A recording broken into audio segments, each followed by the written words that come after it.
এই যে বড় বউ, তোমার শাশুড়ি তোমার কখন থেকে ডাকতে আছে? তোমার কানে কি কথা যায় না? বারে, আমি কোন দুনিয়াতে আসলাম? আজকাল বাড়ির কাজের লোকও আমার সাথে শাসনের সুরে কথা বলে। যা বলার তোমার শাশুড়ির সামনে গিয়ে বলো। আমার সাথে জ্ঞানের জ্ঞানের কইরা কোনো লাভ নাই। আমার সাথে কথা বললে ভাষা ঠিক করে কথা বলবেন। অশ্লীল ভাষা আমার সাথে কথা বলবেন না। তুমি যেভাবে কথা বলতাছ মনে হইতাছে আমি তোমার সাথে গালাগাল করতাছি। আমি কি গালাগালের কাজ করছি যে আপনি আমারে গালাগাল করবেন? আমি একটা জিনিস বুঝি না, এবারে কাজের লোক থেকে শুরু করে সবাই আমার সাথে দমকের সুরে কথা বলে। তোমার যা বলার তুমি তোমার শাশুড়ির সাথে গিয়ে বলো। আমি এই বাড়ির কাজের লোক, আমার সাথে কোনো কিছু বললা কোনো লাভ নাই। আপনি যান, আমি আমার পড়া শেষ করে আসতেছি। বললেন আমার আসতে একটু দেরি হইব।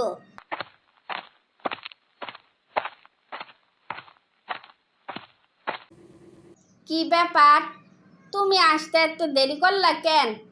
কোন বাড়ির জমিদারের মেয়ে তুমি? প্রত্যেকবার তোমারে ডেকে ডেকে আনতে হবে?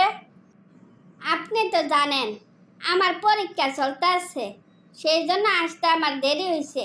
তো কি বলবেন বলেন। এখন তোমার বিয়ে হয়ে গেছে, এখন আর তোমার লেখাপড়া করার কোনো দরকার নাই।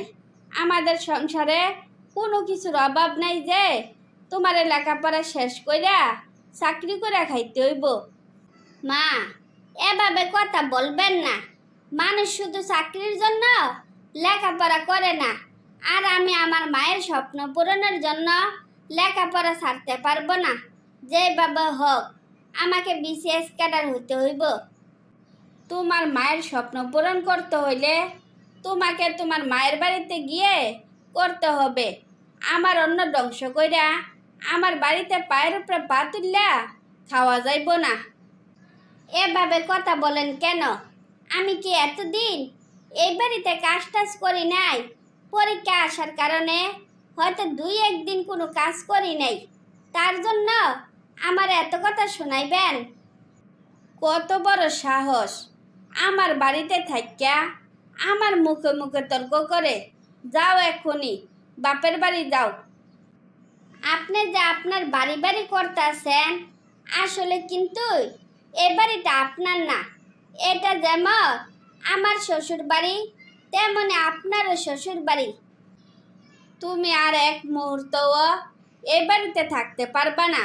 তোমার বস্তিতে থাকতে অভ্যাস তো, তাই তোমাকে বস্তিতে মানায়, এই রাজপ্রাসাদে তোমারে মানায় না।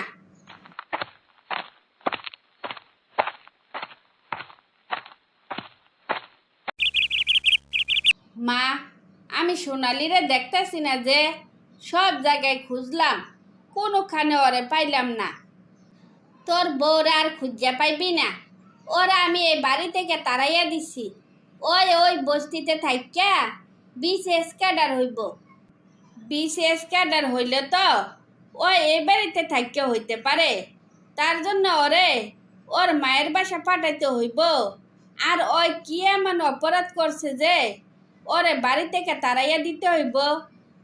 তোর বউ আমার কোনো কথাই শোনে না, মুখে মুখে তর্ক করে, তার জন্য বাড়ি থেকে বের করে দিচ্ছি।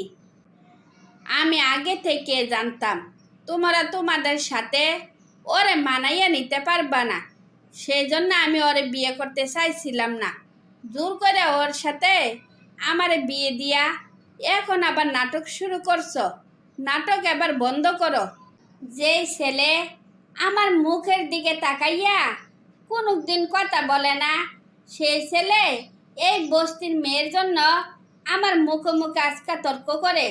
আজকে আশিকের জন্য আমার এত বড় সর্বনাশ হইল। বারবার ওরে বস্তির মেয়ে বলবা না। আমাদের পরিবার থেকে ওই বস্তির মানুষগুলো খুব ভালো আছে, দেখলো অনেক সুন্দর করে কথা বলে। এই রাজপ্রাসাদে থাইকা অহংকারে তোমার বুদ্ধি শুদ্ধি সব শেষ হয়ে গেছে। যে বাড়িতে আমার বউর কোনো জায়গা নাই ওই বাড়িতে আমি আর কোনো দিনও ফিরব না। নিজের খেয়াল রাখো। কি রে, তোর যে আমি 2 দিন ধরে বলতাছি আমি মেয়ে দেখতে যাব, মেয়ে দেখতে যাব, কথা কি তোর কানে যায় না? কি রে, কথা বলস না কেন? আমি যে তোমারে বলতাছি আমি মুন্নিরে অনেক পছন্দ করি, সেই কথা কি তোমার কানে যায় না? এক কথা কেন বারবার তোমারে বলা লাগে? তুই একতরফা মুন্নিরে পছন্দ করলে তো হইব না, মুন্নিরে তো তোর পছন্দ করা লাগবো। আগে মুন্নির সাথে কথা বল। যদি মুন্নি তোর পছন্দ করে আমার পক্ষ থেকে কোনো না নাই। আমি অত শত বুঝি না, তুমি মুন্নিরে কিভাবে ম্যানেজ করবা তুমি করো, আমি মুন্নির সাথে কোনো কথা বলতে পারবো না। কি আজব কথা, বিয়ে করবি তুই আর কথা বলবা আমি? আমি বাবারে এসবের মধ্যে নাই। পরে সংসারে অশান্তি হইলে বলবি তুমি তো আমার বিয়ে করাইছো, তোমার জন্য আজকে আমার এই অশান্তির জীবন। এইসব কথা আমি শুনতে পারবো না। আমি না তোমার একমাত্র ছেলে, আমার জন্য তুমি এটুকু করতে পারবা না? তুই কথা বললে অসুবিধাটা কোথায় আমি বুঝলাম না তো। আমার কানের কাছে সারাক্ষণ জ্ঞানের জ্ঞানের করতে পারস, ওরে গিয়ে বলতে পারস না? মা, তুমি এসব বুঝবা না, এত কিছু না বুঝা পারলে ওর সাথে একটু কথা বলো।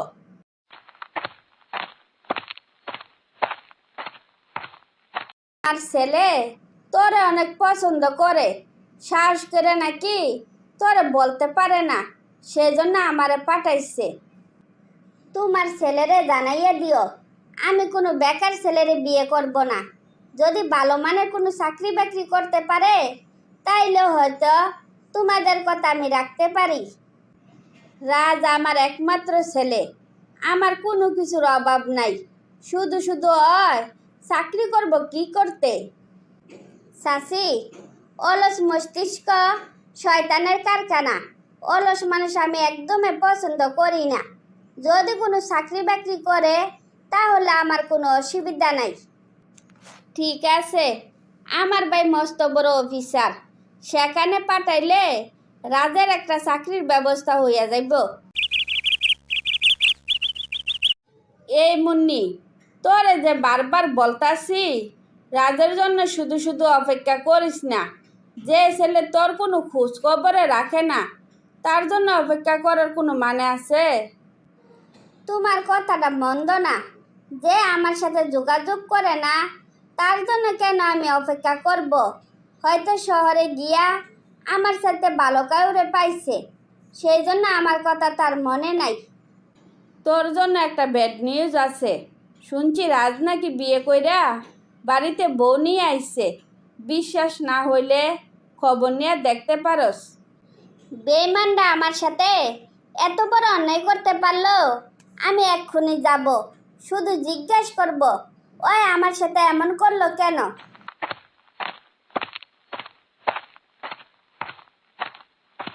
কি গো চাচি, আমি এসব কি শুনছি? তোমার ছেলে নাকি বিয়ে কইরা বাড়িতে বউ নিয়ে আইছে, কথাটা কি আসলে সত্যি? মারে, এখানে লুকানোর মতো কিছু নাই। তো আমার ছেলে যে তোর সাথে এরকম একটা কাজ করব কোনোদিন আমি ভাবি নাই। তোমার ছেলের মনে যদি তাই থাকতো আমার ওই বলতে পারতো না কেন এই 2টা বছর ওই আমার হয়রানি করলো? একবার বলতে পারবা? তোর কথার কোনো জবাব আমার কাছে নাই। আমার ছেলের ব্যবহারের জন্য আমি লজ্জিত এবং দুঃখিত। আমার তুই ক্ষমা করে দিস। তুমি কেন আমার কাছে ক্ষমা চাইবা? যে আমার সাথে অন্যায় করলো সে বউ নিয়ে ফুর্তি করে বেড়ায়, আমার কাছে একবার ভুল স্বীকারও করলো না। আমি তোরে সব সময় আমার মেয়ের মতো দেখি। আমি মা হইয়া ভালো ছেলে দেখা তোরে বিয়ে দিব। আমার ছেলেরে দেখাবো তোর যোগ্য পাত্রের সাথে তোর বিয়ে হইছে। তুমি যে আমার অনেক ভালোবাসো আমি তা জানি। তুমি যে বলছো এতে আমি খুশি হয়েছি। আমার জন্য তোমার কিছু করতে হবে না। তুই আমার কথা মানস আর না মানস, আমার কথা আমি রাখবই। আমি আসছিলাম তোমার ছেলেরে কিছু কথা বলবো, কিন্তু যে আমার আপন হইল না তারে কথা শোনাইলে কি আর না শোনাইলে কি।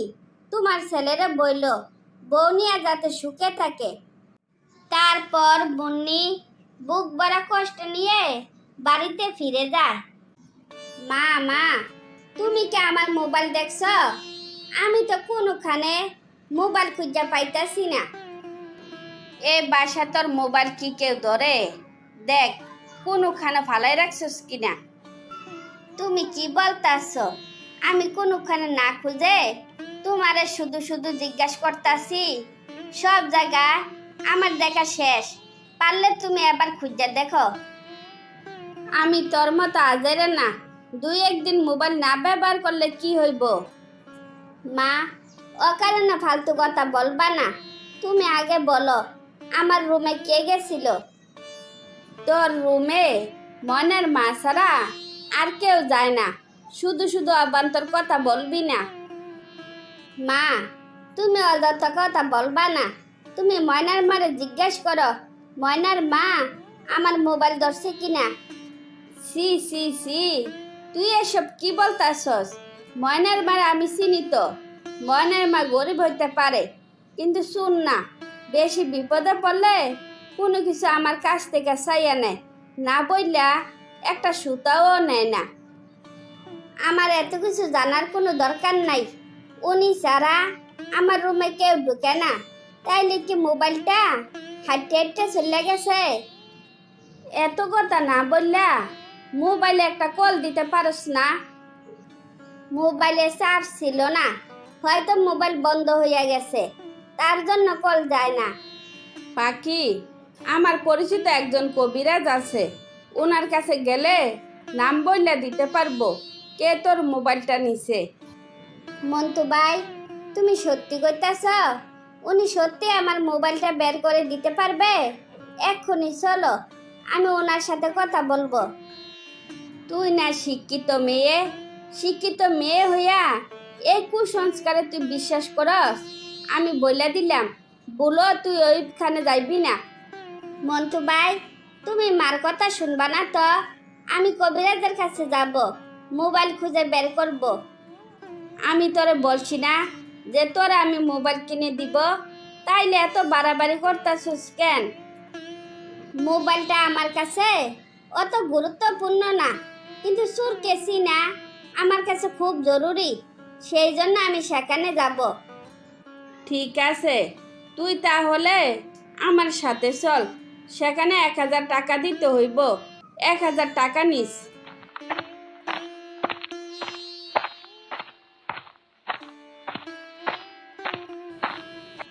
এই যে, তুমি আমার মোবাইল কোথায় রাখছো?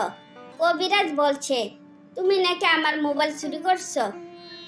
সি সি সি, আপা আপনি এটা কি কইলেন?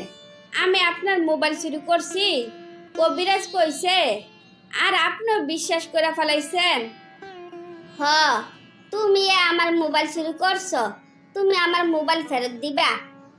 আপা, মোবাইল কেমনে ব্যবহার করে আমি তাও জানি না। গরিব হইতে পারি, কিন্তু শুন না, আমার চিনতে আপনি ভুল করছেন। আমার সুরপবাদ দিয়া কাজটা ঠিক করলেন না। আমারে জ্ঞান দিতে আইসো না। এই বাড়ির আশেপাশে যেন তোমার আমি না দেখি। এক্ষুনি তুমি বাড়ি থেকে বের হইয়া যাও। মা, বালিশের কাবারের ভিতর আমার মোবাইলটা পাইছি। তুমি ময়নার মারে একটু খুঁজে নিয়ে আসতে পারবা? ময়নার মা তোর অপমান সহ্য করতে না পাইরা গ্রামের বাড়ি চলে গেছে, পারলে সেখান থেকে খুঁজে নিয়ে আয়। আমি তো ওনার বাড়ি চিনি না, ঠিকানাও জানি না, তাইলে যাব কেমনে? বাড়ি চিনলে সত্যি ওনারে নিয়ে আসতাম। এই জন্যই বলি, শিক্ষিত মেয়ে হইয়া কবিরাজ টবিরাজ বিশ্বাস করিস না। এই কুসংস্কারে বিশ্বাস করছিস দেখা ময়নার মারে তুই শহর ছাড়া করলি।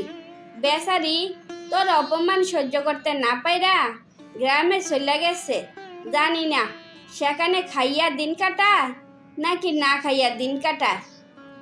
মা, আমি অপরাধী হইয়া বাচ্চা থাকতে চাই না।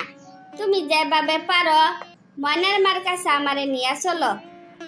তারপর পাখি নিজের অপরাধের কারণে ময়নার মা শহর ছেড়ে চিরদিনের জন্য গ্রামে চলে যায়। সেখানে খাইয়া না খাইয়া জীবনযাপন করতে থাকে।